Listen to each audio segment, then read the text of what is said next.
Welcome to This Week in Local, a Localogy podcast featuring lively conversations about the local digital ecosystem, hosted by Localogy analysts Mike Boland and Charles Laughlin. Hello and welcome to This Week in Local. I'm Charles Laughlin, senior analyst at Localogy, joined by my colleague Mike Boland. Mike, how's it going today? Hey, Charlie, going well.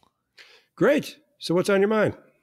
So, Charlie, you may remember early in the sort of Gen AI craze, which also coincided with early in like this podcast. It was like the second or third episode. We started to talk about like, what is this new crazy thing everyone's talking about, generative AI? And I think you may remember one of the things, like you asked me a question, like who's the potential disrupted parties and all this? Like, what does this disrupt?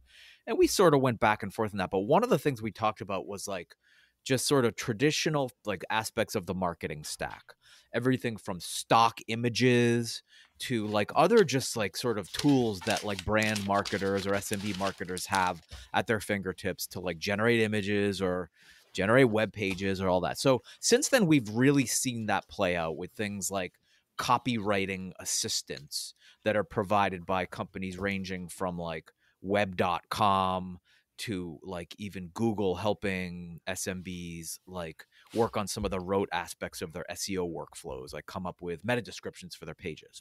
So anyway, the last domino to fall has happened in the last few weeks with two announcements that sort of signal to me a trend. And it is both Amazon and Google launching these sort of generative AI product image generators or tools for people to easily generate the product images that go on either their like, you know, product listings in Google Shopping or their product pages in Amazon. And they have these sort of interesting common elements to them. And again, there were two announcements made in as many weeks. So I'll mention them each briefly in some of the details. So first with Amazon, it launched this AI image generation tool. As its name implies, it helps, you know, non-media savvy sellers and advertisers, you know, generate professional looking product images for their listings or their ads.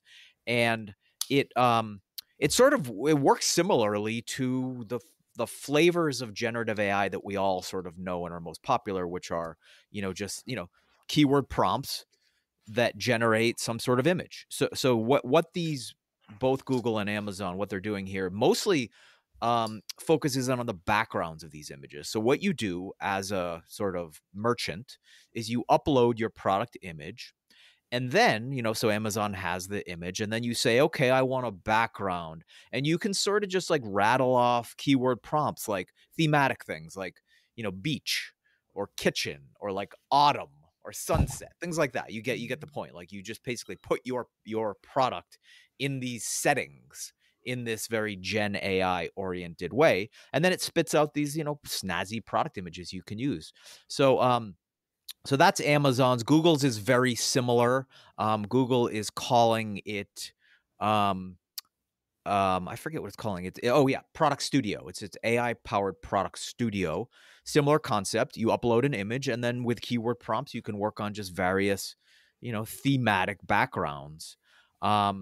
And, you know, with Google's, it's interesting too, in addition to adding backgrounds, you can take away backgrounds. So if you have a product with just distracting backgrounds, you can replace it with something that's just like a, you know, modern color gradient or, you know, whatever you want to do. So one of the benefits here that both companies are touting is that not only does this sort of up-level the sort of non-digitally savvy merchants out there by just giving them this more powerful tool for professional photos, but it also can save some time and money in terms of like getting more mileage out of just like one single photo that you can make like infinite variants and avoid having to do costly sort of photo reshoots. You can use the same one for like seasonal variants throughout the year, for example. So anyway, like I said, latest domino to fall in AI's continued sort of conquest of the marketing stack.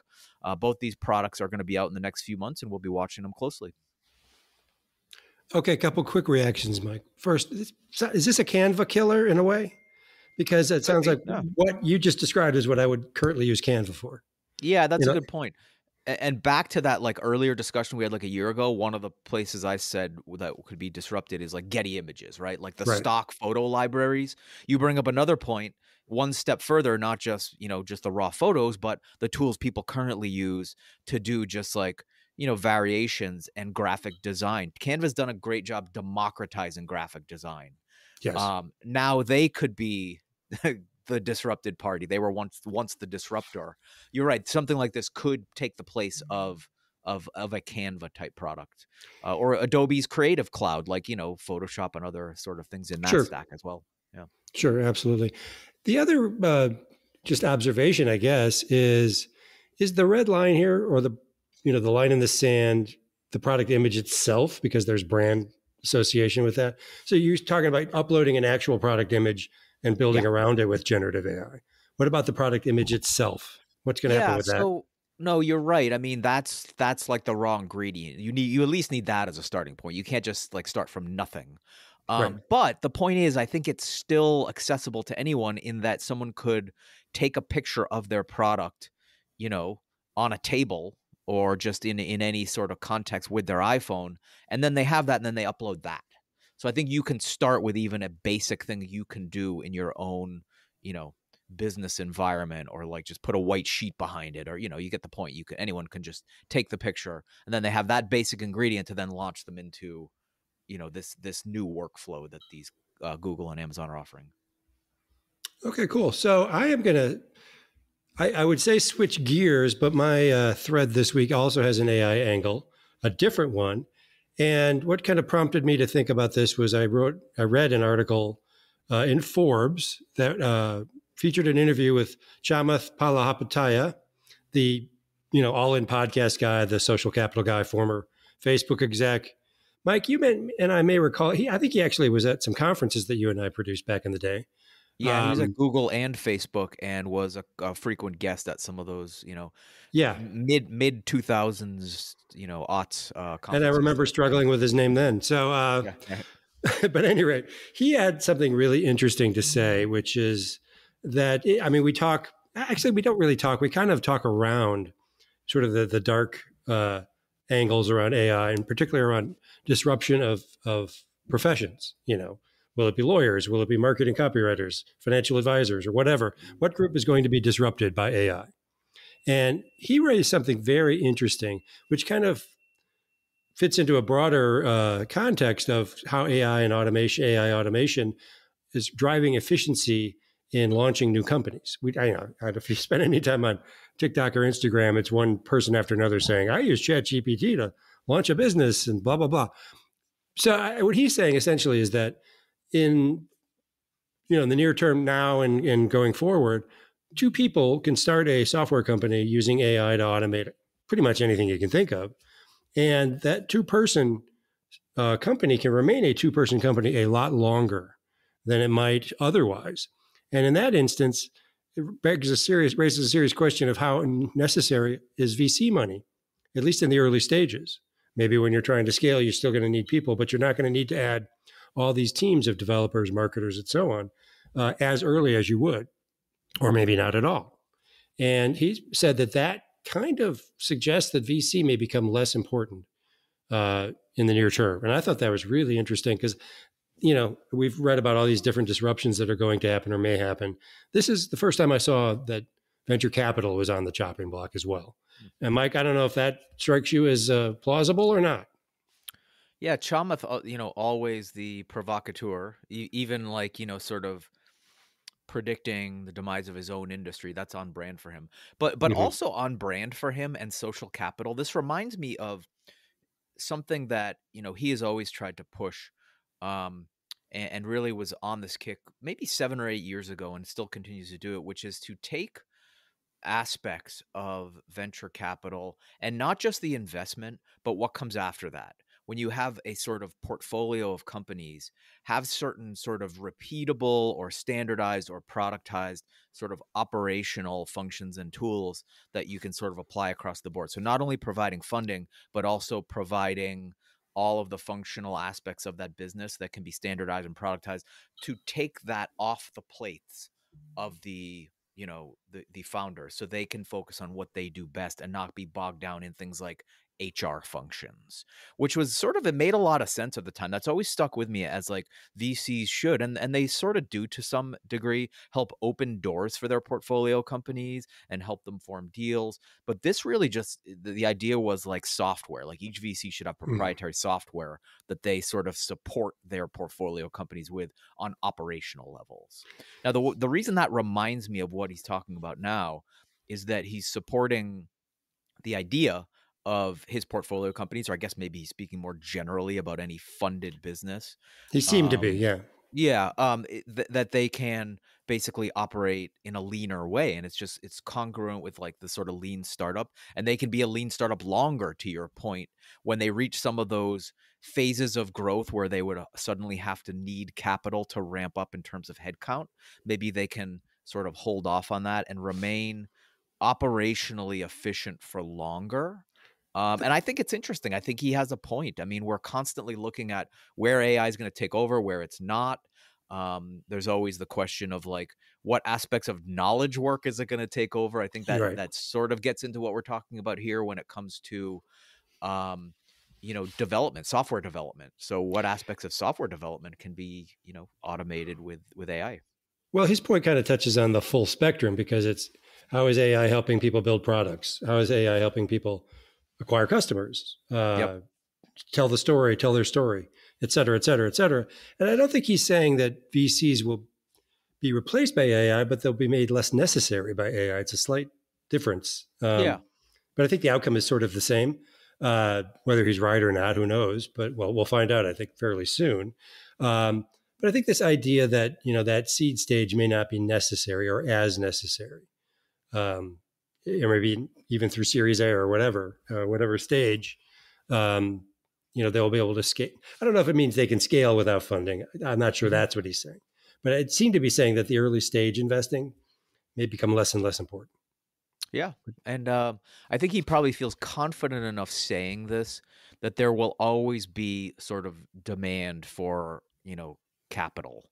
Right. And I think he's talking about a certain sort of segment of businesses that might be able to either get by without it or at least push it off into the future a little bit. Yeah.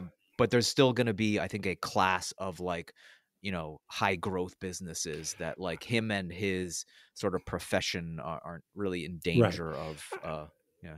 I didn't infer that he's predicting $1 billion company with only 2 employees. Yeah, right.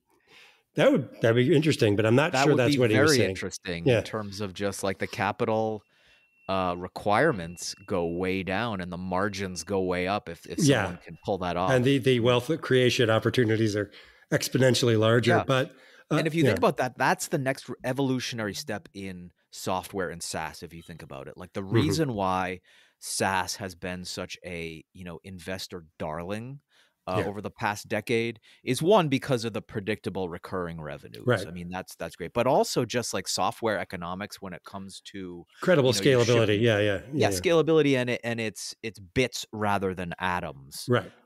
So the capital requirements are like a lot less in terms of just all the logistics. The whole logic of it's always better to sell a digital versus a physical product. Yeah. So this takes that to the next level in terms of how much more can you actually scale with less. Right. And it's an intriguing thought. Yeah. So let's pivot over to who won the week. My entry is, it's still in the same theme, and a company called NVIDIA that I think most of us have probably heard of has launched something that's kind of interesting, and they call it an AI foundry. And essentially this is a solution that lets companies, whether they're startups or enterprises, as long as they're deployed on Microsoft Azure, build their own custom generative AI solutions. So it's just, I think this kind of broadly fits into something we're going to be seeing more of, whether it's in AI or just software generally, which is sort of platforms that companies are offering as a way for companies to build their own products without bringing in big dev teams and so on and so on. AI is going to be a big part of that. I wrote something earlier this week about Visita launching something like this. It wasn't AI specific, but it was kind of like a dev platform that you can use in lieu of using your own resources, essentially. Yeah. And so I thought this was just very interesting. Anyway, I don't know what you got, Mike. Yeah. So, and NVIDIA, is killing it. I mean, they started in GPUs and has rode the wave of gaming and graphics production in general, and now is just expanding into all these other riding every wave, right? Yeah, they just continue to ride every wave. But anyway, part of that story involved Azure. So speaking of Azure and Microsoft is my who won the week because they made a move this week at their big Build conference that essentially takes many disparate generative AI sort of programs that they have, which have already been successful. They were out front of conversational AI with things like Bing Chat and lots of other sort of orbiting parts. They've really sort of federated that and brought it under one focused sort of brand. This is mostly a branding play, but it's also an integration play. So all of those disparate pieces are now under the umbrella of Copilot. So Bing Chat will, going forward, be known as Copilot, and some of those other just, again, orbiting parts are going to be Copilot.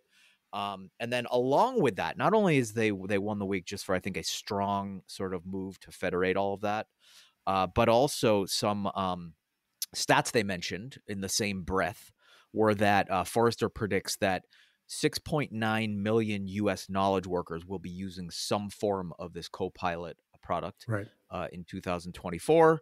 And they're predicting 10 billion in annualized revenues by 2026. And that's a third-party Forrester projection, not a Microsoft projection. Right. So Microsoft may have a bigger number. Who knows? Yep. Yeah, right. Any rate, Mike, you want to read us out? Yeah, sure. Thanks, everyone, for listening. This has been This Week in Local. Stay tuned every week for more episodes. You can find the show on all major podcast networks and find out more at localogy.com. Please subscribe, like, and comment. Your engagement helps others find us. And if you're interested in being a guest or sponsor, you can email us at podcast@localogy.com. So I'm Mike Boland with Charles Laughlin. Our producer is Dara Sweat. So thanks for listening and see you next week. Thank you for tuning in to this week's episode of Localogy's This Week in Local with Mike Boland and Charles Laughlin. Be sure to subscribe for more.